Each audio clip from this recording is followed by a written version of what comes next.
Hello and welcome to the third Tuesday of the Daily Huddle. My name is Lee Owens, and I am a licensed professional counselor in Knoxville, Tennessee. And my beautiful, sweet, special friend, Tara Heaton, is going to join me in the conversation She preaching, today. y'all. And we are going to top things that we have learned through our life challenges, and we'll just see how many we can get through. So I've listed 5, and Tara, did you listed 5 as well? I did. Okay. Do you want me to go first? Do you want me to list my Yes. top 5? Okay. I'm just going to list the top 5, and then Tara and I are going to try to pick one each to dive a little bit deeper into. So, my top 5 things that I have learned through my life that have been challenging. Let me see, how do I want to read this? Do I want to go 5, 4, 3, 2, 1, or what? I don't think it really matters. But okay, I'm going to go with healing, which Tara, I think I got this from you. I'm going to change the word healing, if I can, to growth, right? So healing or growth is not a one and done. It is not a destination. Growth is multi-layered and multifaceted, and it's a lifelong journey. So kind of knowing that is helpful. Thinking that we're going to arrive or be healed, I think, sets people up for a little bit of disappointment. Number 2 is looking at ourselves and how we show up, which is in the therapy world called shadow work, looking at ourselves. And shadow work and looking at ourselves is painful and gives us the power to change. And so a lot of times people think, oh, I want healing, or I want growth, or I want to be different. And we equate healing a lot of times with that we're going to feel better. And that is not actually true right away. It's a little bit harder to have to name things about ourselves, right, that are hard, that's painful. Okay, number 3 is behavior is a language. Our behavior is a language, and other people's behavior is a language. Pay attention to it. Number 4, and this sounds simple, but in my life, in my journey personally, don't ever give up. I started my recovery journey. We'll go into it, but I started, slipped back, started again. Don't ever give up. That's number 4. And the number 1 thing that has helped me in my life to actually become completely different is the model of therapy that I practice here in my counseling, and it is called Internal Family Systems, IFS for short. And we'll dig deeper into what that is and how it works, but I want to hear what your top 5 are. Kind of wild how these are, I'm not a licensed therapist. I've had a tiny bit of therapy in my life, but I am always researching behavior and the way that our mind works and how we behave. And I've always been super analytical. So I gave this a lot of thought, and I think I'm going to go backwards. Okay. So my number 5 is that power is derived from accountability. Oh God, that's so. That goes along with your looking at how we show up, that the shadow work. Painful and powerful. Yeah. So yes. Once we blame our inability to be all that we want to be on other people, other circumstances, we become powerless. Yes. When we own it, that is power. So that's one of the things that I've learned that reminds me who is the driver in my life. Yes. Oh, so good. Okay. One more similar is that freedom. Mm-hmm. And I mean like spiritual, soulful freedom, mm-hmm. which I love, is derived from truth. Ooh, yes. Oh, see, I have chills. That's so good. That's so good. I have. And this is like goes so closely with all my talk about life minutes. I mean, I do not want to waste a minute of my life pretending to be something that I'm not. It doesn't just build relationships. So that's number 4. No, it does not. Okay. Oh my Number God, so 3 good. is Okay. almost exactly like something that you said. I've never really been able to relate to healing Mm-hmm. or resilience, because healing to me is trying to go back to where I was. Mm-hmm. And resilience to me is like standing in the storm and you're just holding up a shield or an umbrella and just standing there and fighting through it. But I like to think about growth because that excites me. So rather than thinking about healing or resilience for me, Yes. I like to think about growth. Okay. Yes. Uh, Yes. Yes. Number 2, I've just discovered this really in the past few years and really through writing and thinking about behaviors. And it is this: very often, weakness can be disguised as strength. Oh, yeah. Like, So, yes. Yes. Yes. Because, yes, sometimes our very best qualities overused can be a liability. yeah, I But, just go back to the years when people were like, oh, you're so strong. And I realize now, no, I was not strong enough to feel my pain and to absorb the pain mm, of my family. I didn't have the strength for it. That was a weakness. And I fought it off by standing tall and being busy and doing all the things. God, Um, yeah, so good. Oh my gosh. This excites me so much I know. because of how we come so differently to like the answer and truth and healing and embodiment and people and humans and pain and suffering and joy and collaboration, right? And so to me, it's like here you come on these other sides of the mountains, right? Because I posted in my reel about I was like, we've been through some stuff, right? We both have been through some stuff, painful stuff, different stuff. And but the peak of the mountain, right? We just meet up here in that same space of this language of developing, which makes me excited. Okay, so what is your number My one? number 1 is very simple and it keeps me excited to get up in the morning. And it is this: I have so much more to learn. And when I Wow. remind myself of that, it makes me excited to like step out into the world. And so that's my number 1. I love that. And I told you this thing this morning, which is this might surprise people too, but I'm just going to name this out loud. Is that um, in my life, I'm a negative person. I have been. I'm not going to speak that over myself, but in the past, I've been a negative person with an enthusiastic spin on it.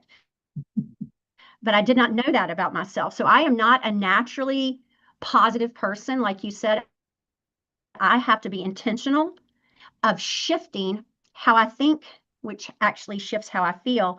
And I'm going to love this thing about this waking up in the morning, right? With like, oh, I'm excited I get to, learn something today. Yeah. Which, oh, is so good. Well, Okay. I So, communicate um, with people often, and I think that like a safety net is to always tell themselves they already know. And that I don't want that in my life. I want to keep learning. I don't always know, and I love it. So all right, Lee. So I want to hear of those that you listed, which yes. has impacted you the most, and let's dig in. Okay, let's do it.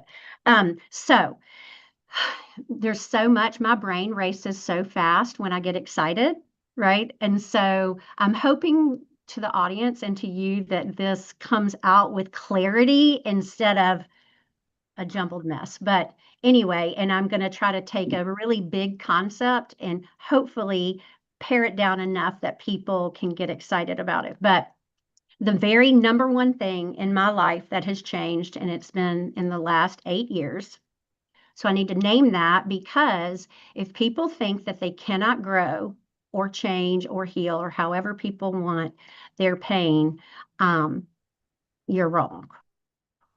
Because I found this model of internal family systems when I was 50. So I've been working on it almost 9 years. And internal family system says that our internal world is built up or made up of parts.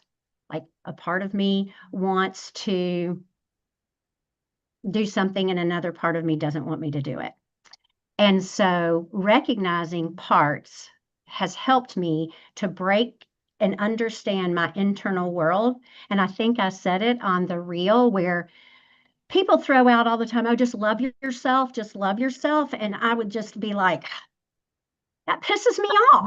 Yeah, Like no, thank I you. don't love myself. And if that's the only way to have, and so I just say that because in internal family systems, when we understand our parts and parts of us that hold our pain, we can get to know these precious parts of us. And when we do that, and I have done that, and I understand, now I understand why I did the things I did, why I said the things that I said, even the bad things, what people are going to label bad, which, and I've shared, and my whole life is sharing about being an alcoholic and a drug addict and my lifelong journey to recover from that. And I even love my alcohol part. Like she is always and just wants me to be able to not feel anxiety, to be able to loosen up, she wants those things for me. And she still offers those. But for me personally, in my own system, alcohol doesn't work because I've tried that. And when I can't control how much I drink when I start drinking. And so Yeah. I've chosen to be abstinent from that. But that being said, parts work, understanding and offering love and compassion, even though you did the thing, which means that you and I need to work on that when you curl your lip up about loving yourself, right? Like, Yeah, yeah. right? Because integration for everyone comes by accepting and loving all parts of ourself, even the Mm. ones that challenge us, even the ones like what you had even said in one of yours is seeing, knowing, and naming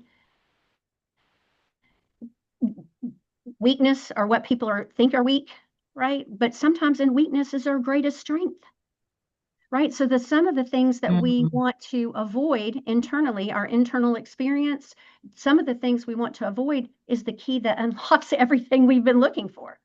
Right, right. Yes. So that's my one. Number one is IFS therapy, which I feel like I just need to say was Yeah. developed by Dick Schwartz, and people can look that up. And there's a gazillion ways to look at that. Another way they could look at it or find it is inner child work or inner child healing, which seems to be woo woo, and I thought that too, but Mhm. it is, but it's a real thing, and it really has changed my life. So that is what's changed my life more than anything else, and it flows into all of the other things that I talked about because we have to have all the others to be able to do that. Love it. I Yeah, love so it. tell me um, of your list, what is the number one thing that So you interestingly, I didn't think about this until we talked this morning that I was going to need to pick one. And, interestingly, I think it's my number five, which I'll remind you what that is in a minute, but I want to say why. I think it's because it's been a theme in my life since I was a little girl in another way. Okay. So people that know me well, including you, have heard me say many, many times, it's one of my mantras, I will never give anyone the power to break my spirit. And I have been telling myself that since I was about 9 years old in one form or another. So my number five is power is derived from accountability. And God, that's so when good. I remember that I always have choices, that how I respond, how I show up, how I achieve, how I communicate, that's all that I can control. The big book right now that everybody's reading is this Let Them Theory by Mel Robbins. I don't know if you've read it. My therapist told me I should read it, and I'm listening to it because I thought, I don't need that book. I can read the title and know what it means. Like, let people make their own choices, which is very much oversimplifying it. But it also reminds me when I tell myself that power is derived from accountability, it reminds me that I can encourage people. Mhm. I can listen, I can advise only when they ask if they're adults. But I cannot control anything but my own behavior. And when I Yeah. focus on that and how I want to show up, how I want to take care of my health and take care of other people, it's one form of freedom for me. And that has really, I think, helped me to survive in some of the darkest times that this I have said about nasty sales managers, a bad marriage, a daughter who was drowning in epilepsy, a son who was headed off to prison, like all the worst moments, I will just remind myself nothing and no one has the power to break my spirit. Yes, this hurts. And I'm going to get up and show up and take this pain with me as an energy. So, Girl, that's so good. And see, that's the and. Remember, we had an episode on what are the ands in your life, and you just said that, like, and, right? Like, I can feel this pain and I can still show up. And I love that because those things are both true, right? And when you said, that ever since you were a little girl, to me, that is one of your fierce parts inside. It's a protector part that it says nobody, and it's a survival, and it's worked, and it's if over the course of your life, nobody has the power to break my spirit unless, I let them. 100%. Yes. Yeah. And Yes. I do understand that not everybody has the tools to think that way. I said it to somebody in my life one time. Hmm. He goes, I'm not made like that. Yes. That's why I think sometimes the let them thing for therapy, I think it's oversimplifies things and then it creates shame for people who maybe don't have the ability, or one of their survival strategies in their life was people pleasing, or kind of what in therapy terms would be fawning, or being codependent. And so when someone's life survival strategy is challenged in that way, it can make them feel like something's wrong with them. Mhm. And um, and I just so I don't really like over simplifying things because people and human beings are complex and we're multifaceted. And one of my favorite, and I should have put this on my list because this is so powerful too, is that no change can ever be made in the presence of shame. Ooh, wow. Say more. Say more about that. Um, Shame versus guilt, and I'm sure a lot of people know this, that guilt says I did something bad, and shame says I am. Like I am bad. I am. And so it's I'm bad, I'm unlovable, I'm unwanted, I'm unworthy, you Not know, worthy. Yeah, that's a big one, I think, for just people. huge. And it's a feeling. So we're trying to name and put language to a feeling, but this feeling of shame is really one of the most painful for any human being. And most of us are trying to not feel that. So when people shame another person, or like, why didn't you get that? Or why can't you change that? Or what you're doing is going to kill you, right? Or I what mean, I would do if I were you, that. yeah, that creates shame, and there is no change. And we need to really get this. This is why our prisons are overcrowded, but we'll not get into that. But shame, there is no change in the presence of shame. There's only hiding. People You keep, brought this up, but I just have to say, and I know this is way off topic, but in the prison system, they elevate shame. Like they're treated like animals and they're supposed to walk out of there learning how to respect people. and you can't. I mean, that's why it doesn't work, right? Sick. I mean, it's sick. It's really, really, yeah, it's very twisted and sick, and it's upside down. Um, People heal, grow, expand in an atmosphere of safety and love, right? Is this when people are accepted, and they feel that there's the feeling, and this kind of gets into a little bit of neuroscience, but you love neuroscience, but is the right brain. People have right brain connection to another person, situation, or group, and this feeling brain happens in 1/16 of a second, and our thinking brain happens in half a second. So we feel before we can think, and people know whether they feel safe. Mm-hmm. And They they're not thinking that no, logically. It's just a feeling, it's right? a feeling. Yes, it's a feeling. And so we have to feel safe in order to grow, maximize, heal, what language people want to um, use for their internal pain. We do not have to stay in internal pain, but we also have to realize, which is what you say, kind of, I mean, we're never going to be free from pain. This is we're living a human life and a human experience, and it's how do we channel that pain, right? And use that for good, because pain is a catalyst to change. And if none of us felt pain, we wouldn't really even be motivated to do anything. You know what I mean? To protect people, to protect ourselves. We wouldn't advocate for things. So that feeling of discomfort and pain can be used, but we have to name it. We have to feel it. Yes. Right? Because that's just what you always say, we cannot acknowledge what we don't see. And then what's the rest of it? Yeah, well, yes. Well, it says we cannot change that which we do not acknowledge. And we cannot acknowledge something that we don't know is there. And that's what we're talking about really today, is this inner place on your list and mine, which is really about everything that we're looking for is here on the inside of us. It is not out here. And other people can't provide that. They can walk, like you said, you can walk alongside people. We can be with people. We can understand and have compassion for people. But we can't change them. We have no power to change someone else. We only have the power to change ourselves, which is empowering sometimes. And, I mean, it's empowering when people come in here and blame sometimes, because I will say that many, many, many people have gotten into a blame game.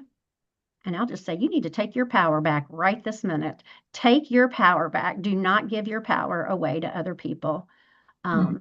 Because if you're waiting for them to change so that you can feel better, it's going to be, you're going to be living with a maximum amount of anxiety. Yeah. So beautiful. Since I think we have time, I want you to look at your list and pick one more that has really impacted you. Gosh, they kind of go together, these three, but one of it is behavior is a language. Pay attention to it. And the reason I'm going to say this, and I'll just give an example out of my own life. Many times I'll say, oh, I want to lose weight. I need to lose weight. I want to lose weight so bad. But I'm eating the cookies and the candy and the pasta, the pizza, the Mexican, and all the things that I love so much.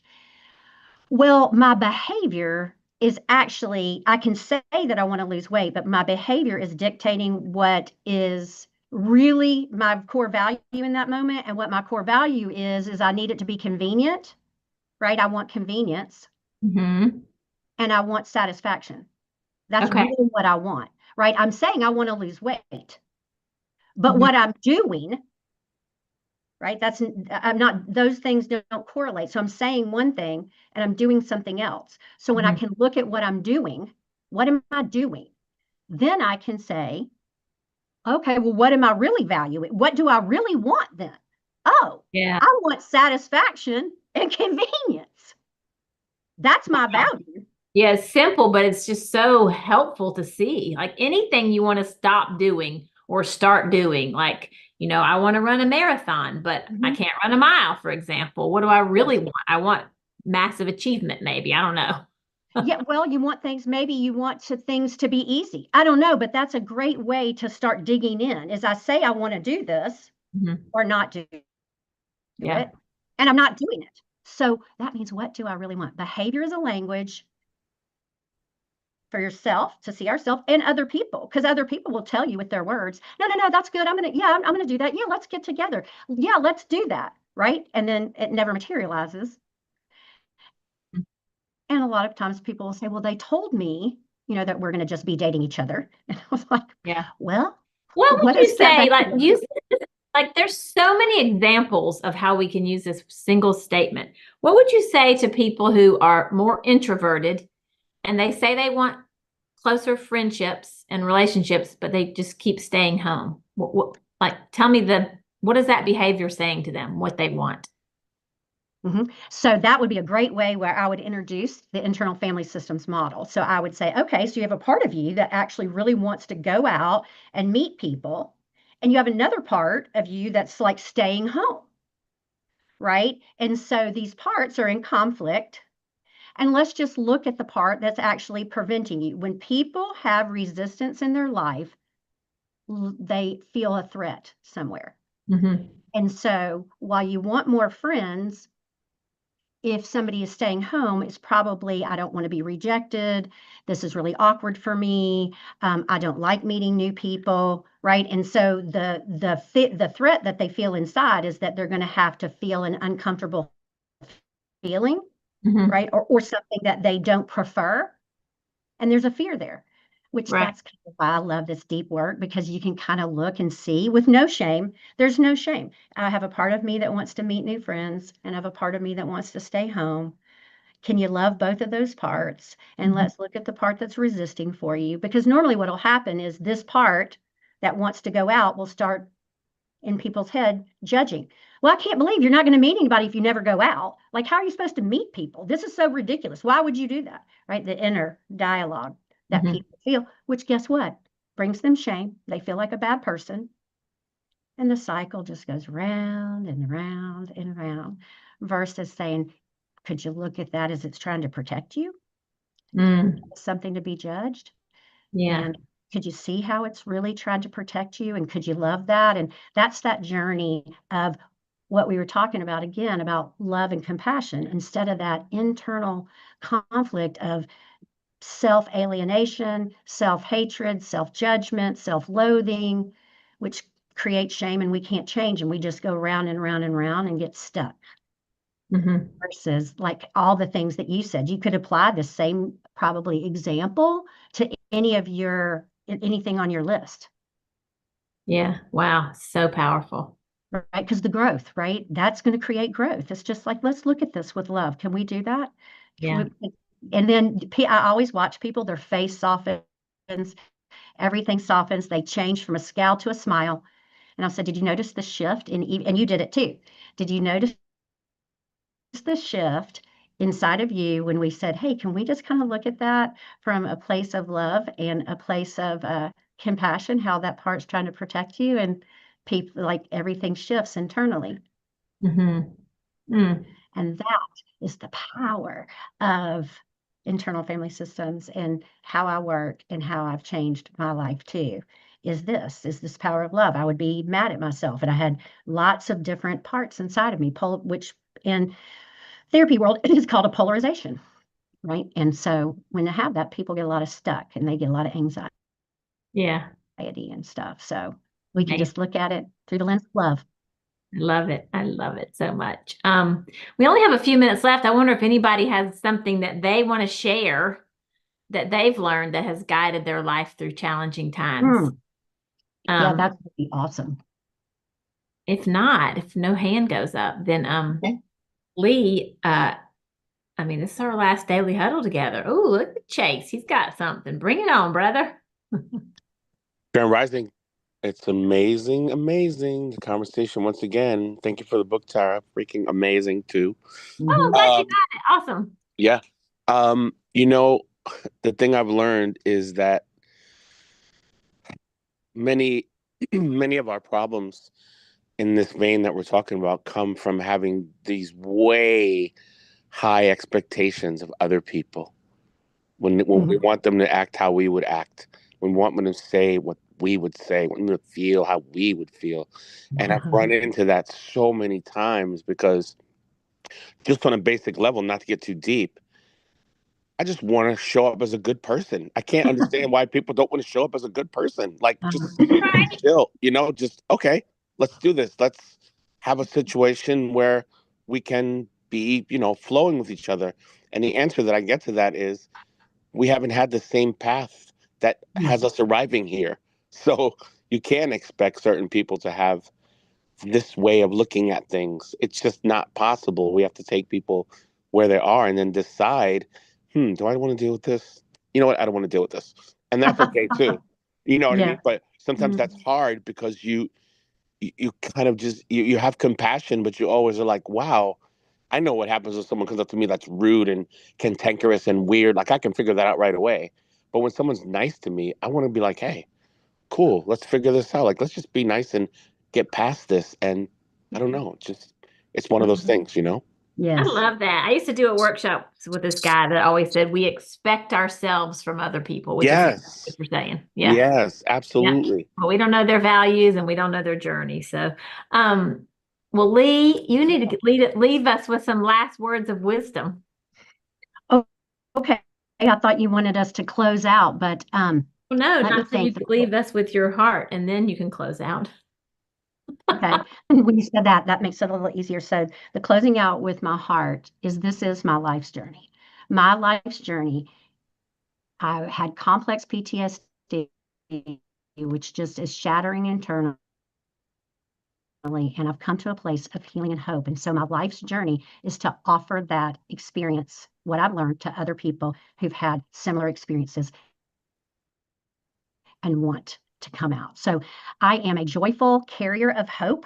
And that is what I want to leave people with, is that there is hope. There is hope. If you want it, there is hope. There's an avenue, and you have the power to do it. And I can help you, or other people can help you. Books can help you. People can help. So yes, I love all that. Are you ready? Do we do the close? You want me to do the close since it's 9:30? 100%. Okay. All righty. Since this is our last daily huddle, I've enjoyed it so much. It's just been a life-changing experience for me, Tara, and Gio, and all of the daily huddle. Thank you for welcoming me in. And I will close out for us is number 1, love always, which I love that. Love always, laugh out loud, belly laugh if you can. That will help you to stress less. Eat more plants and vegetables and nourish your body, so core health. Give of yourself time and talent. The mirror neurons come back to us. Nourish your body with enough sleep, at least 7 hours, and then move in any way that makes you feel alive. I love it. Love you. Thank you all. Love you. Thank you, Lee. Thank you, Tara. Thank you, Daily Huddle family. Gonna miss you guys. Oh, we're going to miss you.